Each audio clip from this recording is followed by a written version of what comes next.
scapegoat. The accusations were getting louder, and they couldn't just let the matter rest. And now my child has had the bad luck to run afoul of these pedants at precisely the wrong time. And you expect me, his own mother, to help his executioners finish their work? God forbid! For 14 years, I've observed your imaginative educational methods and said nothing. They were at odds with my own ideals. It has always been my conviction that a child is not a plaything. That a child is entitled to our utmost seriousness. But I told myself that if one person's charm and intellect could outweigh another's earnest principles, then they may be preferable to the earnest principles. I'm not reproaching you, Fanny. But don't stand in my way when I try to atone for the injustice you and I have done the boy. I'll stand in your way so long as there's a drop of warm blood in me. My child would be lost in the reformatory. Maybe a criminal mind can be improved in an institution like that, I don't know. But a good-natured person will turn into a criminal there as surely as a plant will die if you deprive it of air and sunlight. I'm not aware of any injustices on my part. I will continue to thank heaven for having shown me the way to awaken an upright character and noble mind in my child. What has he done that's so terrible? It would never occur to me to make excuses for him. It's not his fault he was expelled from school, and if it was his fault, he certainly paid for it. You may understand this all the better. You may theoretically be completely in the right. But I cannot allow my only child to be stripped from me and hounded to his death. That's out of our hands, Fanny. That's a risk we accepted along with our happiness. Those too weak must fall by the wayside. It isn't the worst thing if the inevitable occurs ahead of time. May God spare us that. Our task is to steady the weak of will to the best of our knowledge and abilities. You're too optimistic. You see some cocky little prank when what we're dealing with is a deeply flawed personality. The kind of person that can write what Melchior wrote must be tainted in the very core of their being. The marrow is affected. A halfway healthy personality couldn't bring themselves to do a thing like that. None of us is a saint. Every one of us veers from the straight and narrow. What Melchior wrote, however, bears no resemblance to some momentary, accidental lapse. It documents with horrifying clarity an outspoken intention, a natural proclivity, a penchant for immorality, for the sake of immorality. What Melchior wrote manifests itself as that exceptional spiritual corruption we lawyers characterize with the term moral insanity.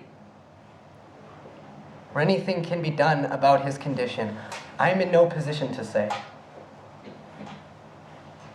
If we wish to preserve one glimmer of hope, and most importantly, our spotless consciences as the guardians of the individual, then it is time that we go to work with firmness and in all seriousness.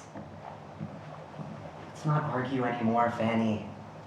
I can feel how hard it will be for you. I know how you adore him because he mirrors so perfectly your natural virtuosity. Rise above yourself. Now is the time to finally be selfless towards your son. God help me, there's no fighting an attitude like this. Only a man could talk this way. Only a man could be so blinded by the dead letter. Only a man could so blindly ignore what's staring him in the face. I have treated Melchior responsibly and prudently since the very first day I saw that he was sensitive to the impressions of his environment. But are we responsible for accidents? You could get hit in the head by a falling brick tomorrow morning, and then your best friend walks by. Your father walks by. And instead of helping you with your injuries, he steps on you. Well, I refuse to stand and watch while my son gets slaughtered. That's what a mother is for. It's absurd. It's unbelievable. What in the world did he write anyways? Could you ask for more convincing proof of his harmlessness, of his stupidity, of his childish innocence, than the fact that he could write a thing like that? You'd have to have no conception of human nature. You'd have to be a totally soulless bureaucrat or hopelessly narrow-minded to see any sign of moral corruption in this. Say whatever you want.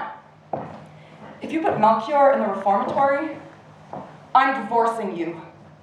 Then we'll see if I can't somewhere in the world find the resources to save my child from destruction. You're gonna have to reconcile yourself to it. If not today, then tomorrow. It isn't easy for anyone to come to terms with misfortune. I'll stand by your side. And when your courage threatens to waver, I will spare no pains and no sacrifice to lighten your heart. The future seems so great to me. So clouded. All I need now would be to lose you two. I won't see him again. I won't see him again. He can't stand vulgarity. He'll lose all restraint. He'll never adjust to the filth. He's haunted by the most ghastly example.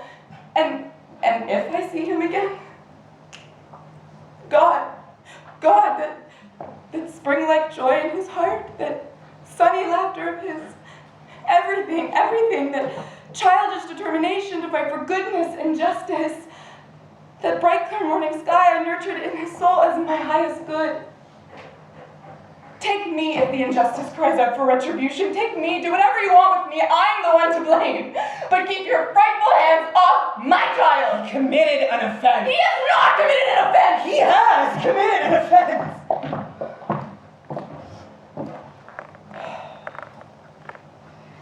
I would have given anything to spare you in your boundless love.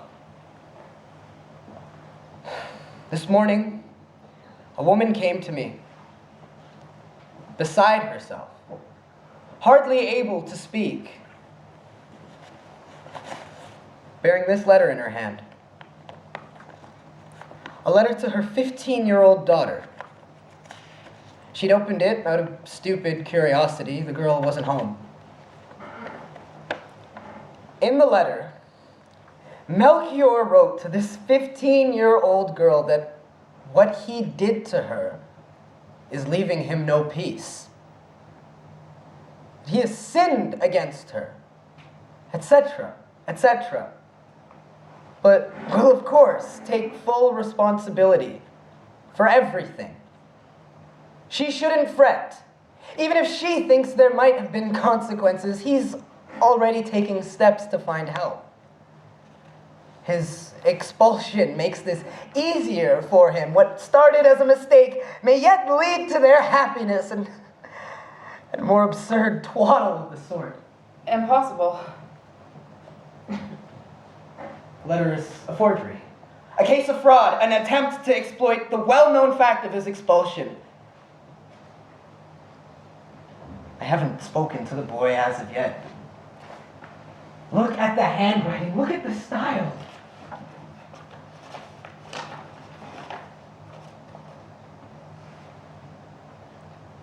A shameless outrage. I'm afraid so. No. No. Never. Never!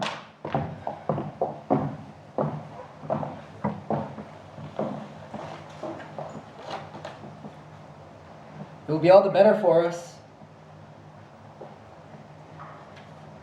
The woman wrung her hands and asked me what she should do. And I told her she shouldn't let her 15-year-old daughter climb around in haylofts. If we send Melchior to another school now, in 3 weeks' time, we'll be facing a similar situation. Another expulsion. His spring-like heart is developing a taste for it. Tell me, Fanny, what am I to do with the boy?